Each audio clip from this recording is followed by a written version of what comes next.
Saya mau bertanya Ustaz, silahkan. Perempuan itu wajib menutup aurat? Ya, laki-laki juga.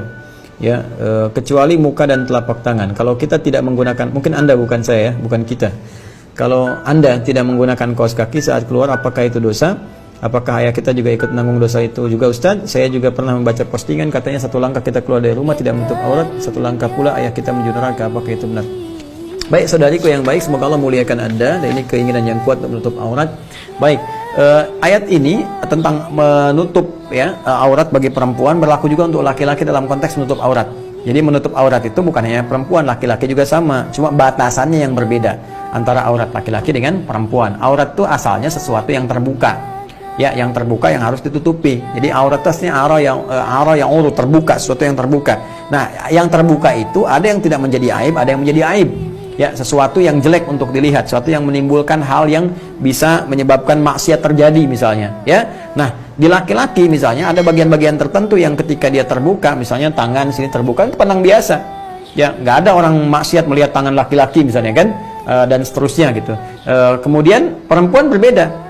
Karena perempuan diciptakan oleh Allah Subhanahu wa taala dengan hukum tertentu, dengan keadaan tertentu, dengan keindahan tertentu yang berbeda dengan laki-laki, sehingga bagian-bagian tertentu yang ketika terlihat di perempuan itu, mohon maaf ya, bisa berpotensi menjadikan setan memanfaatkan itu untuk membisikkan was-was.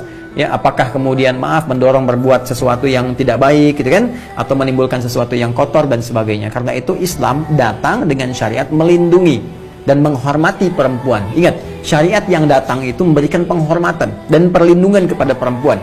Karena itu ketika awal mula pertama syariat hijab diberikan, kan? Ya, dan ketika Allah menjelaskan, ya ada kejadian kan, bagaimana perempuan-perempuan diganggu ya oleh preman-preman di awal-awal masa di Madinah. Kemudian ketika itu dilaporkan kepada Nabi sallallahu alaihi wasallam, turun ayat, ya ayuhan nabiyyu qul li azwajika wa banatika wa nisa'il mu'minin ya yudnina min jalabibihinna asa an yu'rafna fala yu'dzain.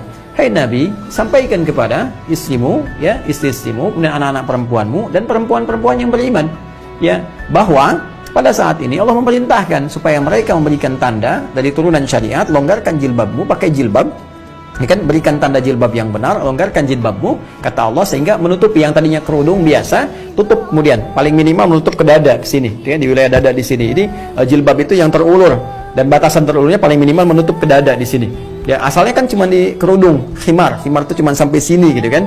Nah, jadi kemudian diminta dilonggarkan sebagai tanda supaya aurat-aurat inti diantara itu semua yang biasa tampak ditutupi. Nah, apa di antara tujuannya? Asa ayyurafna. Pertama diketahui sebagai identitas.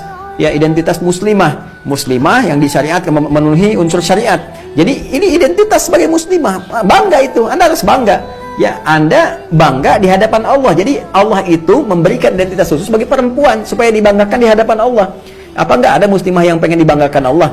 Ya, Anda dibanggakan orang begitu senangnya luar biasa. Kenapa dibanggakan Allah nggak senang? Ya, karena itu ketika Allah ingin memberikan kebanggaan kepada Anda, gunakan jilbab Anda. Setelah itu apa? Fala yu'dzain. Maka konsekuensi hukumnya ketika Anda mengenakan itu, Allah berikan perlindungan.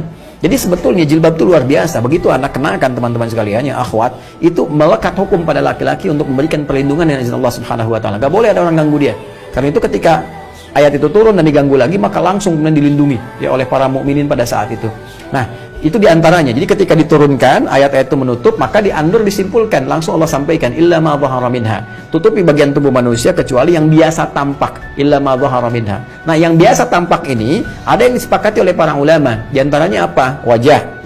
Ini biasa tampak. Kemudian telapak tangan, ini biasa tampak. Karena ini biasa tampak ya saudara-saudariku, ya terutama para akhwat, maka yang disepakati ya perempuan boleh ya terlihat kemudian wajahnya, tetap dia menggunakan jilbab misalnya, tapi bagian wajah boleh tampak, kecuali pada kondisi tertentu ya, diantara perempuan dengan dua sifat. Satu yang misalnya khawatir dengan wajahnya yang menjadi fitnah misalnya ya, karena ada ujian kecantikan ya yang luar biasa. Walaupun orang mengatakan cantik itu relatif tapi jelek itu mutlak misalnya kan, tidak demikian pula, karena ada kecantikan-kecantikan tertentu yang disepakati ya. Misalnya kalau ngelihat wajah tertentu, maka misalnya ada tersirat sesuatu, atau kadang orang jalan bisa nabrak tiang misalnya kan, ya ketampanan juga bisa begitu. Ketika kasusnya Nabi Yusuf alaihissalam itu kan, ketika melihat jadi bengong, teriris kemudian tangan dan sebagainya, ada kondisi-kondisi demikian.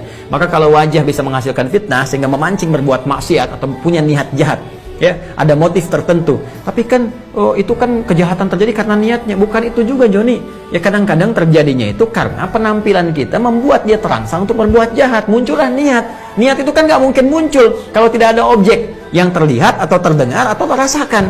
Nah, ini jadi ketika dia melihat, mendengar, merasakan dan mengamati itu semua, baru muncul niat. Ya, kalau nggak ada itu nggak ada niat. Jadi begitu cara formulasi memahami hukumnya. Nah, karena itu bagi perempuan-perempuan demikian, maka dia menggunakan niqab misalnya, menggunakan cadar. Ya, cadar untuk melindungi. Atau ada di antara perempuan yang kedua misalnya, dia ingin menjaga dirinya saja dengan misalnya naikkan untuk menjaga wajahnya, gitu kan. Kemudian dia pakai niqab, sah-sah saja, nggak ada masalah di sini. Ya, bahkan di mazhab Syafi'i itu menggunakan niqab, ya menggunakan niqab. Nah, jadi boleh tampak yang di wajah ini, boleh menggunakan cadar, itu tidak ada persoalan.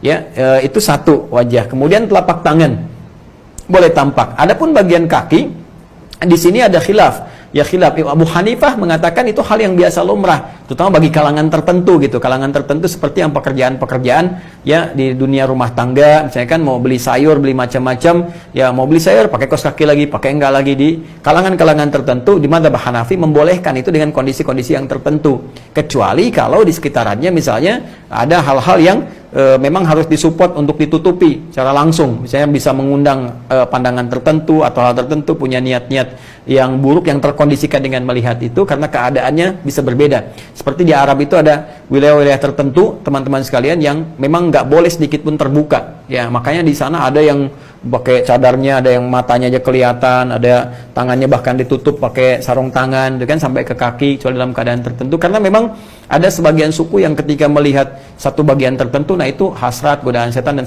sebagainya itu bisa muncul. Nah, jadi dalam konteks ini bagi perempuan yang biasa tampak itu wajah, kemudian telapak tangan. Jikapun ada pekerjaan tertentu yang sekiranya menjadikan kakinya bagian tertentu terbuka, maka tidak terlampau harus banyak terbuka, cari longgaran yang bisa menutupi. Jadi perempuan itu harus isbal. Ya, perempuan pun menutupi ke bagian bawahnya. Maka jalan keluarnya kalau Anda dalam kondisi sedang demikian, ya maka Anda bisa gunakan yang lebih longgar sifatnya. Dan kalau baiknya kalau keluar itu menggunakan kaos kaki, ya. Menggunakan apa? Kaos kaki. Jadi kalau ayah Anda udah menasehati dan memberikan yang terbaik, tapi dalam keadaan misalnya tetap sengaja ada perempuan membuka aurat dan sebagainya, maka tidak ada dosa yang mengalir kepada ayah. Kecuali kalau orang tua memfasilitasi, ini yang bahaya. Hati-hati para orang tua ya, melihat tayangan ini, justru orang tua memberikan pakaian-pakaian yang membuka aurat misalnya. Ya, alih-alih ditutup, cariin pakaian yang sobek. Orang buat nutupin, cari yang sobek. Ngapain beli pakaian sobek? Wong jahitannya aja nggak sempurna gitu kan. Ya, Anda kan cari pakaian itu buat menutupi. Ya, kalau disobek ngapain dibeli gitu kan. Jadi mohon izin ya, mohon maaf ya, ini kan cara berpikir saja gitu, bukan model, tapi dalam konteks ini adalah menutupi bagian-bagian yang tidak harus tampak keluar. Jadi untuk perempuan sekali lagi, kalau dia keluar yang bukan mahramnya, maka yang disepakati untuk bisa dia tampak adalah bagian muka, wajah dengan telapak tangan. Adapun bagian kaki itu khilaf di dalamnya. Mazhab Hanafi membolehkan kalau dalam rutinitas yang biasa. Ya, tapi jumhur ulama lebih tetap mengatakan itu bagian dari aurat yang harus tutup menggunakan kaos kaki. Jadi saran saya pakai kaos kaki. Ya, pakai kaos kaki. Kalau tidak sengaja dalam kondisi tertentu, ya tidak ada masalah. Hukum tidak terletak kepada ketidaksengajaan. Ya, jadi kalau ada sesuatu yang terjadi karena kondisi darurat tertentu atau hal yang terjadi yang nggak bisa dihindari, gitu kan, maka itu tidak ada masalah.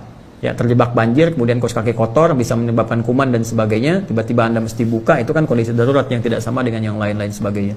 Ya Allah Ta'ala a'lam bis-shawab.